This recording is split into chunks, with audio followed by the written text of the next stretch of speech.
तो इस वक़्त हम सोनम वांगचुक जी के पास आए हैं। तो सर 3 दिसंबर को टॉक होना है, आज बहुत ही कम दिन रह गया।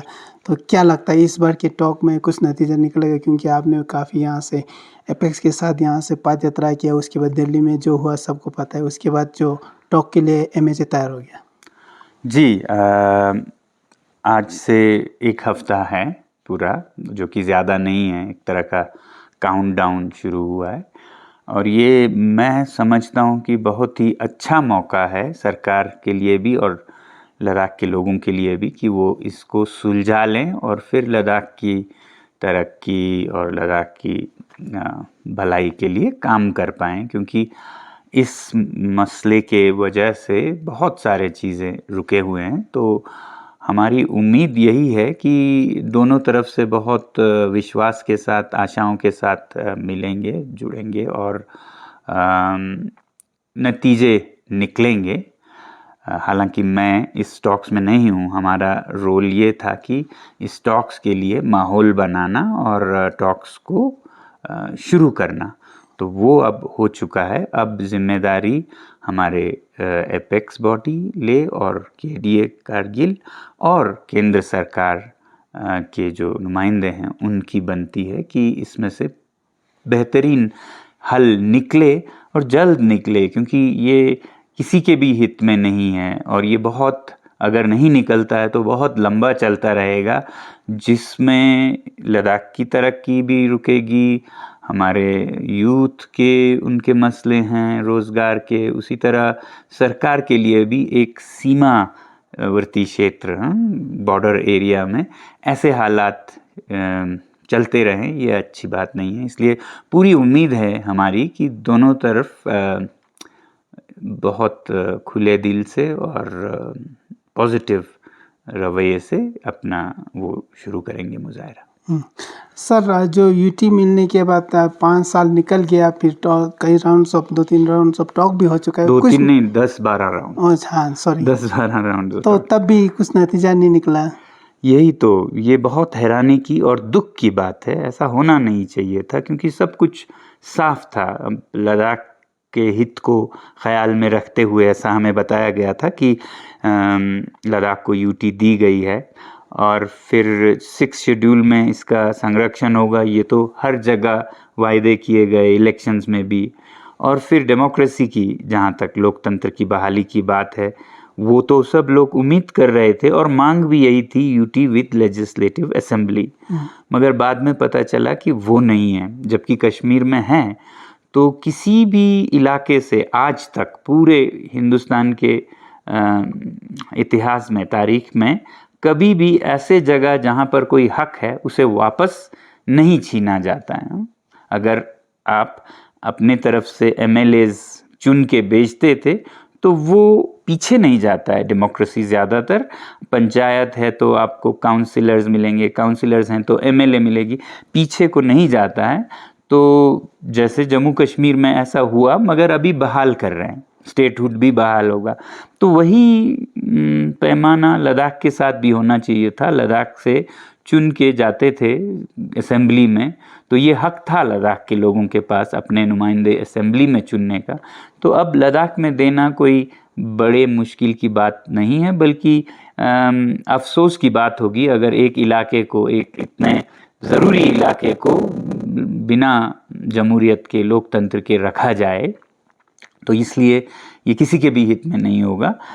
मगर उसके बाद जब 2019 के बाद 1 साल, 1.5 साल गुजर गए, तो फिर बदलाव आया कि ये जल्दी जल्दी नहीं होगा। अब टॉक्स पे टॉक्स होते रहे, क्योंकि शुरू में तो सब कुछ लग रहा था कि बहुत जल्द सब ठीक होगा और सब खुशी से रहेंगे। तो ये लंबा चलता गया। अब कहते हैं यहाँ पर बहुत इंडस्ट्रियल इंटरेस्ट हैं जो नहीं चाहते कि लद्दाख में संरक्षण हो, क्योंकि वो अपने इंडस्ट्रीज़, प्रोजेक्ट्स वो सब लाना चाहते हैं। मगर मुझे लगता है कि देश को, देश के हित को देखना चाहिए, यहाँ के सीमा को देखना चाहिए, पर्यावरण को देखना चाहिए, पानी को देखना चाहिए, ना कि 10-11 साल किसी इंडस्ट्री को यहाँ के पर्यावरण को यूज़ एंड थ्रो करने का दे दिया जाए। सर जो एपेक्स और केडीए है उनका जो हमारे 4 पॉइंट को लेके एमएचए के साथ बात करें तो आप उनके मूवमेंट को आगे ले जाए तो आप तीनों में किस तरह का तालमेल है, किस तरह मीटिंग होता है कि आप आगे टॉक में किस तरह से बात किया जाए या कुछ इस पे डिस्कशन हुआ आप लोगों के बीच में? जी हाँ, एपेक्स बॉडी के साथ तो मीटिंग्स होते रहे हैं, बल्कि एमएचए के रिप्रेजेंटेटिव्स के साथ भी मुलाकातें हुई। केडीए के साथ एज केडीए तो नहीं हुआ क्योंकि वो एक जगह पे नहीं है, कुछ कारगिल में हैं, कुछ जम्मू दिल्ली में हैं, तो ऐसा केडीए और अपेक्स का भी मीटिंग नहीं हुआ है, जो कि थोड़ी अफसोस की बात है क्योंकि मीटिंग्स होना और तैयारी करना बहुत ज़रूरी है। तो अब उम्मीद है जो बचे दिन हैं उनमें मीटिंग्स होंगे और एकजुट का एक प्रस्ताव बन के निकलेगा। तो जहाँ तक मेरी बात है तो मैं हमेशा से टच में रहा हूँ। सर जिस तरह से आप देख रहे हैं कि इस वक्त जो लद्दाख में डिस्ट्रिक्ट फॉर्मेशन के लिए कमेटी बना है, जगह जगह जा रहा है, लोगों का फीडबैक लग रहा है, तो उसका लोगों का ये भी मानना है कि लगता है कि डिस्ट्रिक्ट जल्दी बनेगा। उसके बाद जो हमारे पास जो लेजिस्लेचर का पावर देने का भी बात लोगों के मुंह से निकल रहा है, तो आप क्या कहेंगे इस पे? मुझे इसका तो नहीं मालूम कि डिस्ट्रिक्ट के वजह से लेजिस्लेचर देंगे। डिस्ट्रिक्ट दिया है वो अपने आप में बहुत अच्छी बात है, जितना लोगों के नज़दीक पहुँचे मैनेजमेंट या गवर्नेंस उतनी ही अच्छी बात है। मगर इसके वजह से लेजिस्लेचर ये नहीं पता मुझे, मगर मैं ये सोचता हूँ कि लेजिस्लेचर मिलना नेचुरल है क्योंकि किसी जगह को आप जिसके पास ये अधिकार थे बिना लोकतंत्र के, डेमोक्रेसी के रखें, तो ये दुनिया में जहाँ भारत को लोकतंत्र की माँ, मदर ऑफ डेमोक्रेसी मानते हैं, उसके लिए भी बहुत शर्मिंदगी की बात होगी और बॉर्डर पे तो और भी अच्छी बात नहीं होगी। तो इसलिए मैं समझता हूँ कि लेजिस्लेचर देना एक तरह का नेचुरल है, वरना कैसे आप यहाँ की तरक्की, यहाँ की हर फैसले को एक आदमी नहीं कर सकता है। जिस जगह पर लोग सदा से जमहूरियत से गवर्नेंस करते आए हैं, तो ये नहीं हो सकता। इसलिए मेरी पूरी उम्मीद है कि खुद अपने वज़न में, इस बात में खुद अपना वज़न है, इसलिए नहीं कि डिस्ट्रिक्ट दिए तो हो, मगर बहुत लाजमी है कि लद्दाख में भी जमहूरियत हो और ऐसा मेरी उम्मीद है। और ये जो डिस्ट्रिक्ट्स बने हैं शायद ये इसके लिए एक स्टेपिंग स्टोन, एक सीढ़ी बन जाए। जी सर, हाल ही में आपने देखा होगा कि जिस तरह से लद्दाख एमपी ये इशू उठा रहा है कि लद्दाख की जो बजट है उसमें थोड़ा कटौती हुआ है, तो आप उसको किस तरह से देखते हैं सर? मुझे यूँ तो लगता है कि बजट्स कम नहीं होने चाहिए, बढ़े नहीं तो घटे नहीं।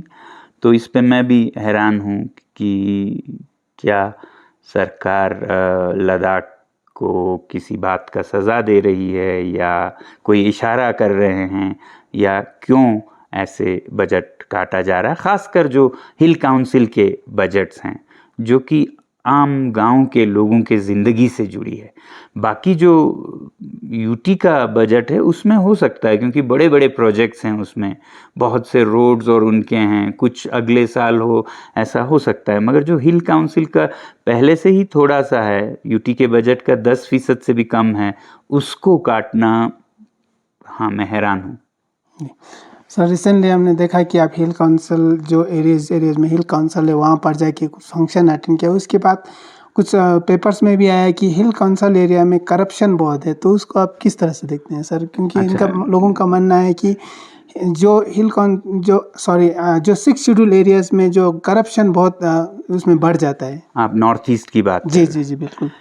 मैं ये शायद नहीं कह सकूंगा कि हिल काउंसिल में ही करप्शन है, मुझे तो लगता है। मैं करेक्शन करना चाहूँगा सर, जो 6 शेड्यूल एरियाज़ में करप्शन, मतलब 6 शेड्यूल एरियाज़ में भी काउंसिल्स हैं, उनमें करप्शन है। मुझे अभी लगता है कि पूरे भारत में बहुत करप्शन है, तो स्टेट में करप्शन है, उसी तरह काउंसिल में करप्शन है। मुझे नहीं लगता है कि काउंसिल में कुछ ज़्यादा है और स्टेट में कम है। करप्शन को हर जगह से हटाने की ज़रूरत है। जैसे हमारे काउंसिल में, हिल काउंसिल में बहुत सफाई रही है, बल्कि मैं सोचता हूँ जम्मू कश्मीर में बहुत करप्शन था, और उसके बाद जब यहाँ हिल काउंसिल्स बने तो सब कम हुआ, और उसी के बाद लेह और कारगिल डिस्ट्रिक्ट पूरे जम्मू कश्मीर में बेहतरीन डिस्ट्रिक्ट्स में से बने। ऐसा नॉर्थ ईस्ट में लगता नहीं है हुआ, क्योंकि हमारे यहाँ पे बहुत अच्छे लीडर्सों ने बहुत अच्छी शुरुआत की जो हिल काउंसिल की है। वहाँ पर जहाँ जहाँ हम गए वहाँ पर एजुकेशन की बहुत कमी देखी हमने। तो जो लीडर्स चुने जा रहे थे, लोग चुन रहे हैं, लोगों को उतना अवेयरनेस नहीं है, एजुकेशन नहीं है, तो वो किसी को भी चुन रहे हैं और वो नेता फिर कुछ भी कर रहे हैं। मगर ऐसा मैं नहीं कहूँगा कि सिर्फ ज़िले में काउंसिल में ही हो 6 शेड्यूल के, बाकी जगहों पर भी ऊपर भी था। अब जहाँ लोगों को 6 शेड्यूल में कमी दिखाने का शौक होता है, वो कहते हैं कि 6 शेड्यूल में बहुत कमियां हैं। मगर हमने ये देखा है 6 शेड्यूल में कमियां ज़्यादातर ट्राइबल और नॉन ट्राइबल की बात दिखी मैंने। नॉन ट्राइबल्स को कमियां ज़्यादा दिखती हैं, ट्राइबल्स को इनके फ़ायदे ज़्यादा दिखते हैं। बाकी उसके बाद लीडरशिप पर निर्भर करता है। अब लद्दाख में भी करप्ट लीडर्स आए तो आप 6 schedule, UT with legislature, statehood कुछ भी दें तो ये करप्ट ही हो जाएगा। मगर अगर लीडर्स हमारे जो शुरू के लीडर्स थे उनकी तरह का वो बरकरार रखें तो ये एक नई मिसाल बनेगी भारत के लिए भी ईमानदारी की। सर, आखिर में पूछना चाहूँगा, रिसेंटली जो आपने देखा का थुप्सन जो एपेक्स का चेयरमैन है, उनका जो इस मूवमेंट के साथ इन्वॉल्वमेंट बहुत कम देखने को मिलता है, क्या बोलेंगे आप इस पे? अब उनकी मजबूरियां भी हैं। उनकी सेहत का आपको मालूम है कि उनका एक्सीडेंट हुआ था, तब से उनका सेहत ठीक नहीं रहा है, और वैसे भी उनका उम्र बहुत बड़ा है। तो हालांकि हम चाहेंगे कि उनका गाइडेंस और आशीर्वाद मिलते रहे, मगर डे टू डे रोज़मर्रा के चीज़ों में जब कोई सीनियर हो जाते हैं तो उतना नहीं आ पाते हैं। बल्कि मैं तो सोचता हूँ बाकी लीडर्स भी काफ़ी उम्र के हैं, तो हमारे जो नौजवान हैं उन्हें आगे आना होगा, ताकि जो बुज़ुर्ग लीडर्स हैं उनको ये तसल्ली हो कि अच्छे हाथों में हम सौंप के जा रहे हैं। अभी मुझे गैप नज़र आ रहा है कि बड़े बुज़ुर्ग लीडर्स के बाद छोटों में बड़ा सा गैप है। तो हमें बहुत ज़रूरी है कि तैयार करें अगला लीडरशिप जिसके हाथों बड़े बुज़ुर्ग सौंप के जाएं। तो इसकी ज़रूरत है। सर, संक्षेप में टॉक्स को लेके आप आखिर में क्या कहना चाहेंगे? आवाम से कुछ अपील है या केडी और एपेक्स से कुछ अपील है? केडीए एपेक्स के लीडर्स तो अपने तरफ से जो होता है वो पूरी कोशिश करेंगे, ये मुझे उम्मीद है। मगर उनको हिम्मत, हौसला देने के लिए जो आवाम है, लोग हैं, उनको उनके साथ उनके हाथ मजबूत करने होंगे कि आप जब टॉक्स में जा रहे हैं तो आप अकेले नहीं जा रहे हैं, पूरा लद्दाख का आवाम है, तो लद्दाख को इसमें पूरे आवाम को मुलविस होना होगा। और तब सरकार भी इसे संजीदगी से सीरियसली लेंगे और कोशिश करेंगे कि इसी बार में ये हल हो। नहीं तो आप 3 के बाद देखेंगे अगर वो नहीं पाते हमें संजीदा, तो फिर वो अगला ऐसा करते रहेंगे। और मैं ये उम्मीद करूँगा सरकार से भी, जहाँ तक मैंने सुना कि ख़ासकर वो ध्यान दे रहे हैं जो युवाओं के रोज़गारों की। बहुत अच्छी बात है, रोज़गार का मसला बहुत बड़ा है, मगर उसको सुलझा के वो अगले 6 महीने 1 साल के लिए हाथ धो लें तो फिर लद्दाख के लोगों के साथ एक धोखा सा होगा। तो हालांकि वो ये ज़रूर कहें कि जवानों के रोज़गार हम पहले ही मीटिंग में हल करेंगे, मगर हम इन प्रिंसिपल डेमोक्रेसी रेस्टोरेशन और सेफगार्ड्स, इन दोनों पर बात करने जा रहे हैं इन्हीं मीटिंग्स में।